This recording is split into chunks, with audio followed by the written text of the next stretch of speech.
काय करायचं आहे, इथे अर्धा इंच बाही जोडण्यासाठी जागा, 2.50 रेडी शोल्डर, 0.25 शिलाईची जागा. नंतर इथून काय करायचं, सरळ लाईन ओढायची आहे. आता सरळ लाईन ओढल्यानंतर इथून 3 इंचावरती एक अशी लाईन ओढायची आहे. नंतर इथून एक अशी सरळ लाईन ओढायची आणि इथे आपल्याला ही गोलाई आहे, ह्या स्केलने ही गोलाई द्यायची आहे. दिली. नंतर इथून आपल्याला किती रेडी पट्टी जी आहे ती 3.5 इंचाची पाहिजे.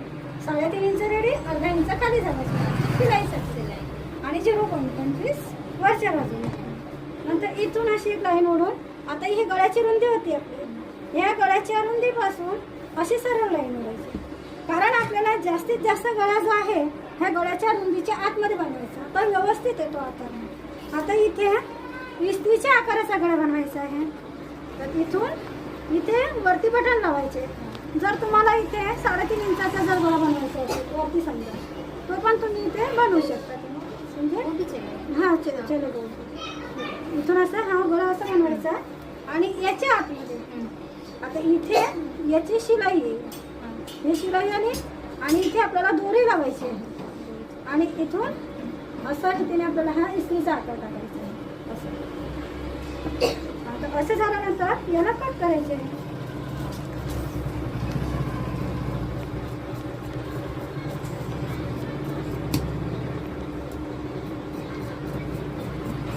कारण ह्या ब्लाऊजची लांबी कशी जास्त असल्यामुळे असा हा जास्त लंबा दिसतोय. आणि हा कटिंग केल्यानंतर आपला हा जो गळा आहे असा तयार होईल. आणि मण्यामध्ये आपल्याला कट करायचं आहे, कारण इथे आपल्याला दोरी लावायची आहे. आता इथून आपली अशी शिलाई आहे 0.25 अशी एवढी,